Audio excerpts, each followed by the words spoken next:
Cựu đại sứ Mỹ chỉ ra cách để Ukraine trói tay Tổng thống Putin ở bán đảo Crimea. Theo Newsweek, Trung Quốc đặt ra giới hạn trong mối quan hệ với Nga sau vụ rò rỉ tài liệu. Trung Quốc chỉ trích Ba Lan vì bình luận về Đài Loan. Serbia kỳ vọng thắt chặt quan hệ cùng với Mỹ. Tín đồ chính thống phương Đông thực hiện cuộc rước thánh giá ở Jerusalem. Vua Charles giám sát cuộc diễu hành vì chủ quyền lần thứ 20.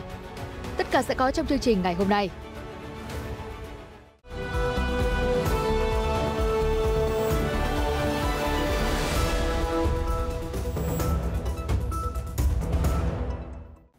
Chào mừng quý vị đã trở lại với chương trình Thế giới hôm nay. Mới đây, một cựu đại sứ Mỹ đã nhận định rằng nếu quân đội Ukraine có thể phong tỏa được bán đảo Crimea, điều này sẽ ảnh hưởng đến tình hình của bán đảo và buộc Tổng thống Vladimir Putin phải thay đổi chiến thuật của mình. Được biết, quân đội Nga đã phòng thủ dọc theo mặt trận kéo dài hơn 1.200 km nhằm đối phó với cuộc phản công có thể xảy ra ở Ukraine. Đại diện của Tổng thống Ukraine tại Crimea, bà Tamila Taseva cho biết, những người Nga ở bán đảo đang rất lo lắng và nhiều người trong số họ đã di tản đến nơi khác, thậm chí bỏ lại tài sản chỉ để đảm bảo an toàn.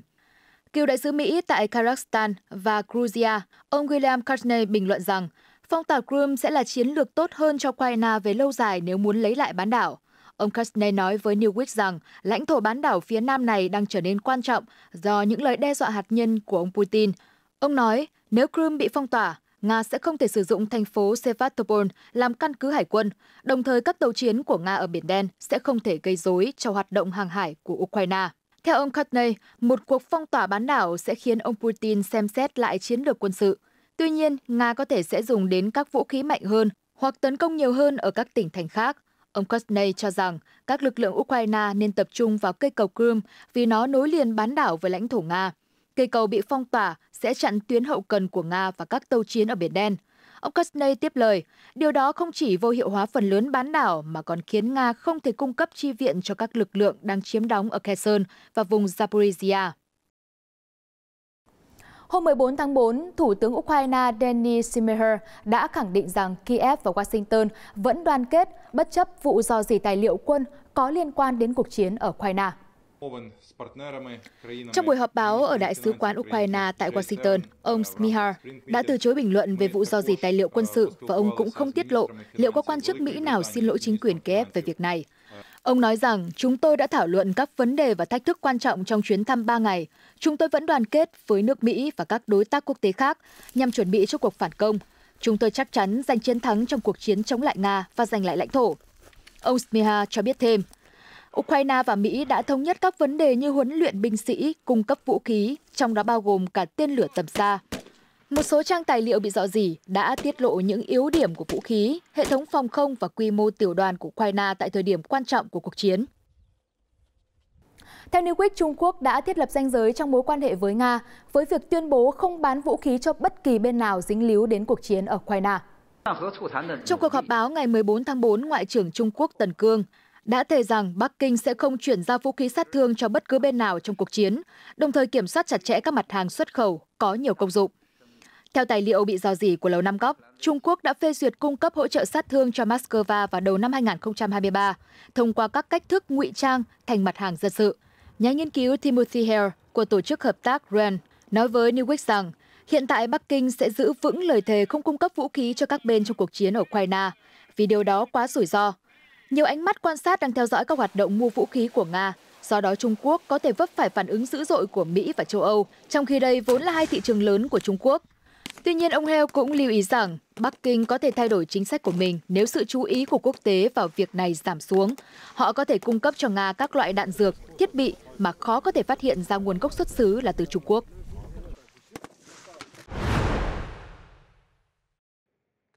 Liên quan đến những phát biểu chống Nga mạnh mẽ gần đây của Thủ tướng Ba Lan, cựu Tổng thống Nga Dmitry Medvedev đã đáp trả lại rằng Ba Lan sẽ không còn tồn tại nếu xảy ra một cuộc chiến trực tiếp giữa NATO và Nga.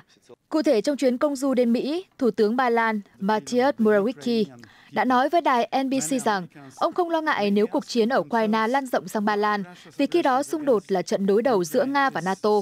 Nga sẽ nhanh chóng thua trong cuộc chiến này. Ông Morawiecki nói thêm, Moscow nghĩ rằng họ chiến đấu với Ukraine là đối đầu với phương Tây và NATO, trong khi thực tế là chúng tôi đang hỗ trợ quân đội Ukraine giành lại chủ quyền và lãnh thổ từ tay Nga. Trước những phát ngôn này, ông Medvedev đã đăng trên Twitter với nội dung là: "Tôi không chắc bên nào sẽ thắng, nhưng với vị trí là tiền đồn của NATO ở châu Âu, Ba Lan sẽ biến mất vì sự ngây thơ của họ." Chuyển sang các tin tức đáng chú ý khác, Đại sứ quán Trung Quốc tại Warsaw trong một tuyên bố mới đây đã chỉ trích Thủ tướng Ba Lan Mateusz Morawiecki về một bài phát biểu mà trong đó ông nhận định rằng cuộc khủng hoảng ở Ukraine liên quan đến vấn đề Đài Loan. Tuyên bố của Đại sứ quán Trung Quốc tại Warsaw hôm 14 tháng 4 nêu rõ, bất kỳ nỗ lực nào sử dụng xung đột ở Ukraine như một cái cớ để ám chỉ về vấn đề Đài Loan đều là hành động thao túng chính trị với động cơ ngầm, vô tâm chà đạp lên nguyên tắc tôn trọng chủ quyền và sự toàn vẹn lãnh thổ của Trung Quốc, đồng thời can thiệp trắng trợn vào công việc nội bộ của Trung Quốc.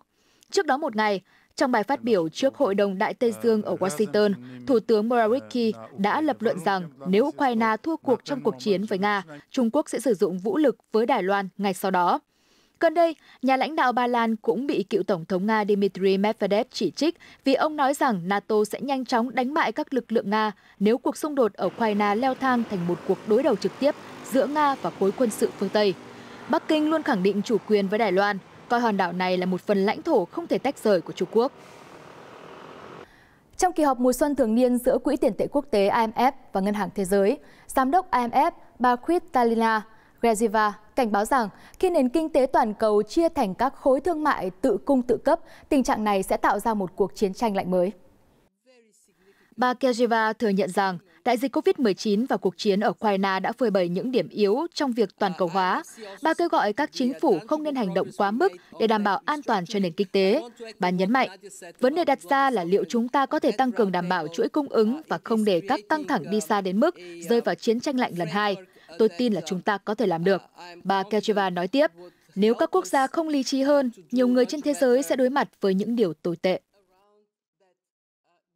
Đại sứ Serbia tại Mỹ, ông Marko Đurić mới đây đã nói rằng Serbia cam kết thắt chặt quan hệ sâu sắc hơn cùng với Mỹ dựa trên các giá trị chung. Bình luận này được đưa ra không lâu sau khi Tổng thống Serbia là ông Aleksandar Vučić đã lên tiếng phản đối luận điệu của một số quan chức Mỹ, khẳng định họ vẫn còn mắc kẹt trong những năm 1990. Ông Vučić trước đó đã trả lời những nhận xét của ông Riem Zubrin, người phát ngôn của Bộ Ngoại giao Mỹ trong cuộc chiến năm 1999 của NATO với Serbia và hiện là Giám đốc Trung tâm Tham gia Toàn cầu của Mỹ, một cơ quan tuyên truyền của chính phủ. Ông Rubin đã nói rằng Serbia là nơi truyền đi thông tin sai lệch của Nga. Ông Vučić cho biết điều này không phải sự thật, đồng thời cáo buộc ông Rubin vẫn nuôi dưỡng sự thù hận với người Séc. Tổng thống cho biết Serbia sẽ duy trì chính sách hữu nghị với Mỹ, đồng thời vẫn là một quốc gia tự do và độc lập. Đại sứ Đurić nói rằng ông sẽ sớm mở ra một giai đoạn đối thoại chiến lược mới với Mỹ. Ông Đurić nhấn mạnh rằng việc đàm phán với Mỹ là điều cực kỳ tích cực. Đề cập đến cuộc gặp gần đây với Cố vấn Bộ Ngoại giao Mỹ Derek Chollet, ông Đurić nói rằng Serbia có ý định tăng cường sâu sắc mối quan hệ với Mỹ. Để chống lại 3 thập kỷ lan truyền thông tin tiêu cực một cách vô cớ của giới truyền thông, ông Đurić cho biết ông sẽ nói với Mỹ rằng Serbia hiện đang tập trung vào phát triển, nâng cao mức sống với các giá trị hoàn toàn tương thích với châu Âu và châu Mỹ. Cựu Ngoại trưởng Mỹ ông Mike Pompeo hôm 14 tháng 4 cho biết ông sẽ không tham gia cuộc đua tranh cử Tổng thống Mỹ năm 2024. Cuộc đua sẽ khiến ông phải đối đầu với sếp cũ của mình là cựu Tổng thống Donald Trump. Ông Pompeo cho biết ông đã quyết định với vợ rằng sẽ không trở thành ứng cử viên Tổng thống vì lý do cá nhân. Ông nói, thời gian này không phù hợp với tôi và gia đình tôi. Từng là thống đốc bang Kansas, ông Pompeo nổi tiếng là một trong những cố vấn trung thành nhất của ông Trump. Khi ông giữ chức Ngoại trưởng và Giám đốc Cơ quan Tình báo Trung ương, ông đã thúc đẩy chính sách đối ngoại của ông Trump với tư cách là nhà ngoại giao hàng đầu của Mỹ. Ban đầu, ông Pompeo cũng ủng hộ những tuyên bố của ông Trump về cuộc bầu cử Tổng thống năm 2020. Nhưng trong những tháng gần đây, ông đã gián tiếp chỉ trích ông Trump, nói rằng Đảng Cộng Hòa cần những người lãnh đạo nghĩ về phía trước và không sống trong quá khứ. Tổng thống Mỹ Joe Biden hôm 14 tháng 4 cho biết ông đã quyết định tranh cử nhiệm kỳ lần thứ 2 vào năm 2024 và sẽ công bố chiến dịch tranh cử của mình vào khoảng thời gian tương đối sớm. Hôm 14 tháng 4, Ngoại trưởng các tiểu vương quốc Ả Rập Thống Nhất cùng những người đồng cấp đến từ Ai Cập, Iraq và Jordan đã thảo luận về cuộc khủng hoảng Syria và khả năng quốc gia này có thể được xem xét trở lại các nước Ả Rập. Bộ Ngoại giao Ả Rập Xê Út cho biết, cuộc họp được tổ chức tại thành phố Jeddah do chính nước này chủ trì. Cuộc họp được diễn ra trong bối cảnh căng thẳng ở khu vực đã giảm xuống, thế nhưng vẫn chưa đạt được thỏa thuận cuối cùng. Một số quốc gia khác gồm Ai Cập và các tiểu vương quốc Ả Rập Thống Nhất đã hàn gắn mối quan hệ với Syria.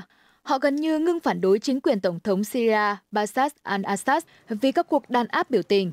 Tuy nhiên, việc Syria bình thường hóa quan hệ nhiều hơn với các nước Ả Rập vẫn là vấn đề nhạy cảm đối với một số quốc gia. Những tín đồ Cơ đốc chính thống phương Đông hôm 14 tháng 4 đã tham gia cuộc rước thánh giá ở Jerusalem nhân thứ 6 tuần thánh, tái hiện lại một hành trình cuối cùng của Chúa Giêsu đi trước khi bị đóng đinh. Cuộc rước thánh giá là nghi thức bắt đầu lễ phục sinh theo lịch chính thống phương Đông. Đám rước diễu hành qua tuyến đường Via Dolorosa từ tu viện Ecce Homo đến nhà thờ Mộ Thánh, nơi những tín đồ tin Chúa Giêsu được chôn cất trước khi sống lại từ cõi chết 3 ngày sau đó. Dọc theo tuyến đường Via Dolorosa có 14 trạm thánh giá. Với trạm đầu tiên là nơi Chúa Giêsu bị hành hình và trạm cuối là ngôi mộ của những người theo đạo Cơ đốc cho là của Chúa Giêsu. Hôm 14 tháng 4, vua Charles đệ Tam đã giám sát cuộc diễu hành vì chủ quyền lần thứ 200 tại Học viện Quân sự Hoàng gia Sandhurst tại thị trấn Cavale, vùng Ireland, Vương quốc Anh. Cuộc diễu hành vì chủ quyền được tổ chức thường niên như một hoạt động vinh danh các học viên hoàn thành khóa đào tạo. Trong bài phát biểu trước các quan sĩ mới, nhà vua đã nhắc tên con trai là Thái tử William và Hoàng tử Harry, những người đều từng theo học tại Học viện Quân sự Hoàng gia Sandhurst. Học viện Quân sự Sandhurst là trường huấn luyện sĩ quan lục quân hàng đầu nước Anh, cũng như thế giới, nằm cách London hơn 60 km về phía Tây. Học viện này được sáp nhập từ trường quân sự đầu tiên của Hoàng gia Anh do Warwick sáng lập vào ngày 30 tháng 4 năm 1741 và trường quân sự ở Marlow được thành lập vào năm 1799. Học viện Quân sự Hoàng gia Sandhurst tuyển sinh 2 lần một năm, vào tháng 1 và tháng 9. Đối tượng tuyển sinh nằm trong độ tuổi khoảng 17 đến 25 tuổi, một khóa học thường kéo dài 2 năm. Các nhà khảo cổ Peru mới đây đã phát hiện tàn tích của một bồn tắm thời đế quốc Inca có niên đại 500 năm ở miền trung nước này. Thông tin được Reuters trích dẫn thông báo của quan chức địa phương. Đây là bồn tắm Inca thứ hai được tìm thấy tại khu khảo cổ Huanuco Pampa thuộc Hapanan, mạng lưới đường bộ dài 23.000 km trải dài qua nhiều nước Nam Mỹ, Argentina, Bolivia, Chile, Colombia, Ecuador và Peru. Bồn tắm có độ phức tạp và kích thước lớn hơn bất kỳ công trình tương tự nào từng được biết trước đây, với chiều dài 2 mét và cấu trúc không đối xứng. Công trình thường được gắn liền với các khu định cư thuộc về tầng lớp cao ở đế quốc Inca. Theo các nhà khoa học, những bồn tắm này chủ yếu mang tính chất tôn giáo và nghi lễ. Peru là một quốc gia giàu kho tàng khảo cổ với nhiều địa điểm có niên đại hàng trăm nghìn năm, trải qua nhiều nền văn hóa khác nhau, nổi bật là đế chế Inca, nền văn minh lớn nhất ở châu Mỹ thời kỳ tiền Columbus. Và chương trình ngày hôm nay đến đây là kết thúc. Cảm ơn quý vị và các bạn đã quan tâm theo dõi. Hẹn gặp lại quý vị ở những chương trình tiếp theo.